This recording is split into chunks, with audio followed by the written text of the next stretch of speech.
Hello everyone, फिर से स्वागत है आप सभी का मेरे यूट्यूब चैनल पर। आज की इस वीडियो में मैं 12th क्लास के मैथ से कुछ टॉपिक उठाया है, इंटीग्रल्स, जिसमें इंटीग्रेशन के बारे में बताऊंगी। इससे पहले भी मैंने इंटीग्रेशन पर एक वीडियो बनाई है जिसमें इंटीग्रेशन की डेफिनेशन बिल्कुल अच्छे से डिफ़ाइन की है। हर एक सिंबल को डिफ़ाइन किया कि इसका क्या मीनिंग होता है। अगर कोई प्रॉब्लम हो तो आप वीडियो वो देख सकते हैं। आज मैं इंटीग्रेशन के बारे में आगे कुछ जो रूल्स हैं, जैसे ट्रिग्नोमेट्रिक फंक्शंस पर क्या रूल अप्लाई होते हैं, वो सब हम करेंगे। इंटीग्रेशन को हम एंटी डेरिवेटिव भी कहते हैं क्योंकि ये डेरिवेटिव का उल्टा होता है, इसे एंटी डेरिवेटिव भी कहते हैं।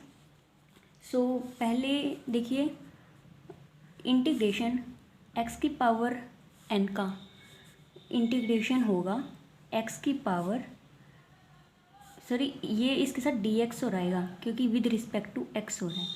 तो एक्स की पावर एन का क्या आएगा, एक्स की पावर एन प्लस में 1 ऐड हो जाएगा, डिवाइड में भी जो ऊपर है उसी से हम डिवाइड कर देंगे। तो ये इसका इंटीग्रेशन होगा, प्लस में सी एज ए कांस्टेंट लिखेंगे। इंटीग्रेशन हम एरिया फाइंड करने के लिए करते हैं। इसका इंटीग्रेशन ये होगा, हम इसे एंटी डेरिवेटिव कहते हैं। जैसे अगर हमें डेरिवेटिव एक्स की पावर एन का करना होता था, एक्स की पावर एन का डेरिवेटिव, तो क्या होता था, एन जो है वो आगे आ जाता था और एक्स की पावर एन माइनस 1 हो जाती थी। इसमें पावर डिक्रीज़ होती थी, इसमें उल्टा हो रहा है, इंक्रीज़ हो रही है। तो इसी तरह से ही इंटीग्रेशन के रूल डेरिवेटिव के उल्टे चलेंगे। सेकंड है, पहले मैं कुछ एक इनके रूल बताऊंगी, फिर उनके बेस पर कुछ क्वेश्चंस हैं वो सॉल्व करके दिखाऊंगी इसमें।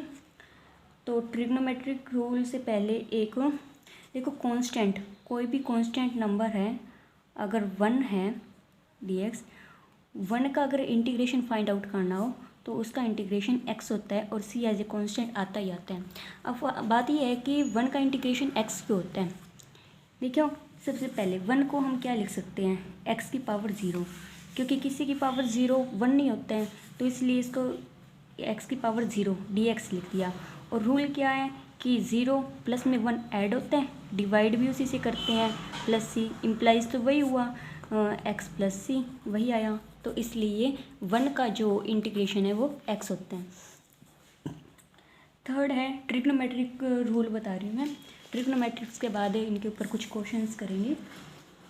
Integration of cos of x dx, इसका इंटीग्रेशन क्या होगा, पॉजिटिव साइन एक्स प्लस सी। डेरिवेटिव में क्या होता था, कोस एक्स का नेगेटिव होता था साइन एक्स, बट इसमें क्या है, कोस एक्स का पॉजिटिव साइन एक्स होएगा। और integration of sine x dx का क्या होगा, positive negative cos x plus C. इसमें क्या हुआ, उसमें पॉजिटिव होता था डेरिवेटिव में, लेकिन इंटीग्रेशन उसका उल्टा है, नेगेटिव कोस एक्स प्लस सी आएगा।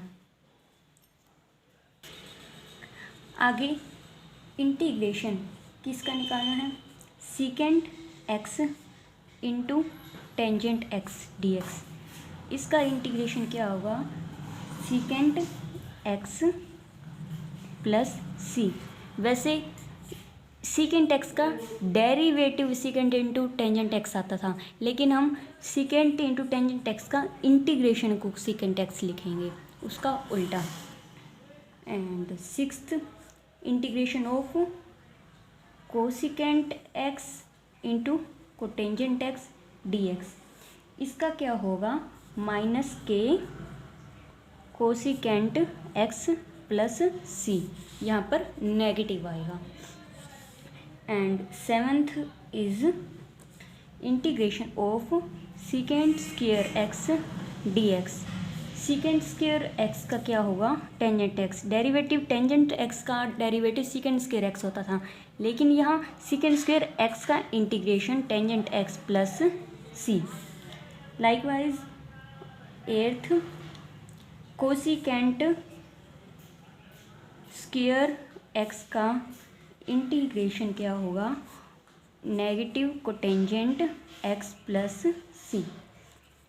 ये कुछ ट्रिग्नोमेट्रिक फंक्शंस के बारे में कुछ सिंपल से इंटीग्रेशंस हैं। अब इनके बेस पर हम कुछ सम कर लेते हैं।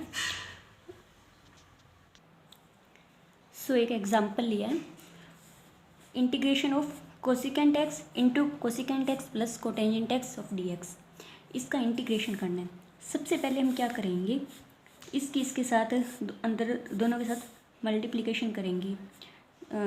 कोसिकेंट एक्स, तो दो कोसिकेंट एक्स है तो कोसिकेंट स्क्वायर एक्स हो गया, प्लस में cosecant x into cotangent x, और पूरा कहाँ है डी एक्स। तो पहले हम कोसिकेंट स्क्वायर एक्स का इंटीग्रेशन देखते हैं। इसे हम क्या करेंगे, cosecant square x D x को अलग लिख लिया, into cosecant x into cotangent x D x को अलग लिख लिया। तो कोसिकेंट स्क्वायर एक्स का इंटीग्रेशन क्या होता है, माइनस के कोटेंजेंट एक्स, तो माइनस कोटेंजेंट एक्स, और cosecant x into cotangent x का माइनस के कोसिकेंट एक्स, और प्लस में सी एस टी, सिर्फ इतना सा होगा। सेकंड एग्जांपल लेते हैं। सेकंड एग्जांपल है 1 माइनस साइन एक्स बाय में कोस स्क्वायर एक्स। इसे हम कैसे लिख सकते हैं, integration 1 by cos square x अलग, minus sine x cos square x अलग, इंटीग्रेशन डी एक्स या भी डी एक्स। देखो 1 बाई कोस स्क्वायर एक्स, क्योंकि 1 बाई कोस स्क्वायर को तो हमने देखा था 1 बाई वाले का इंटीग्रेशन, हम इसको ऊपर ले जाएंगे। पहले 1 बाई कोस स्क्वायर एक्स क्या होगा, secant square x D x, minus में अब ऊपर एक साइन एक्स है, नीचे कोस स्क्वायर एक्स है। पहले sine x by cos x का करेंगे, क्योंकि दो कोस एक्स हैं। Sine x by cos x क्या होता है, टेंजेंट एक्स। अब बाकी बचा 1 बाई में कोस एक्स बचा, क्योंकि एक कोस एक्स साइन एक्स साथ ले लिया, तो 1 बाई कोस एक्स क्या होता है, सीकेंट एक्स, और इसका integration with respect to x. Secant square x का इंटीग्रेशन कर सकते हैं, क्या होगा, टेंजेंट एक्स माइनस में secant x into tangent x का secant x plus C, which is required answer. Trigonometric function में हमने जो भी ये फॉर्मूलेस देखे थे, उसमें क्या था, जहाँ पर भी जैसे कोसिकेंट एक्स साइन एक्स कुछ भी आता था, उनके साथ एक्स सिंपल था, ओनली सिंगल एक्स था। अगर हमारे पास कुछ एक्स के साथ मल्टीपल में आ जाए, फॉर एग्ज़ाम्पल अगर क्वेश्चन है कि साइन 5x इंटीग्रेशन dx, इसका सॉल्यूशन कैसे करोगे, तो इसके लिए क्या करना है, साइन 5x का तो है ही नहीं कोई भी, अभी हम 5x को सिंपल x की तरह ट्रीट करेंगे। तो साइन x का इंटीग्रेशन क्या होता है, नॉर्मली माइनस के कोस x, x क्या है हमारा 5x, साइन का हुआ माइनस कोस x, यानी कि जो उसका एंगल है, उसका एंगल 5x है। और उसके बाद क्या करेंगे, डिवाइड हमने करना है, जो उसका एंगल है यानी कि जो x है उसके साथ जो भी कांस्टेंट टर्म है, जैसे कि 5 है, उसी से डिवाइड कर देंगे बस, प्लस में c। सिंपल कुछ भी नहीं करना, पहले हमने फंक्शन पे फोकस करना है कि फंक्शन का सबसे पहले इंटीग्रेशन करेंगे, उसके बाद हमें उसके एंगल पर फोकस करना है। एंगल के अंदर x के साथ जो भी होएगा कांस्टेंट टर्म, उसी से डिवाइड कर देंगे। अभी तक हमने जो एग्जांपल्स देखे थे उसके अंदर जो मल्टीप्लिकेशन थी, जैसे ट्रिग्नोमेट्रिक फंक्शन की ही आपस में मल्टीप्लिकेशन थी, जो भी ट्रिग्नोमेट्रिक फंक्शंस थे उनकी ही मल्टीप्लिकेशन थी, तो उनका तो हमें फॉर्मूला भी पता था। अब नया जो एग्जांपल लिया है उसके अंदर मल्टीप्लिकेशन किसकी है, कोई भी एक्स के बाहर से लिया और साथ में कोई साइन एक्स, यानी कि कोई ट्रिग्नोमेट्रिक फंक्शन आ गया। अलजेब्रिक के साथ ये। इसको हम कैसे सॉल्व करेंगे? सबसे पहले जो ट्रिग्नोमेट्रिक फंक्शन है उसका एंगल के ऊपर फोकस करेंगे, क्योंकि अब इसका अकेला तो है ही नहीं, इसके साथ इसका जोड़ीदार पड़ा है। तो सबसे पहले एंगल के ऊपर फोकस करेंगे। एंगल क्या है? x³ + 1। इसका हम डेरिवेटिव करके देखेंगे।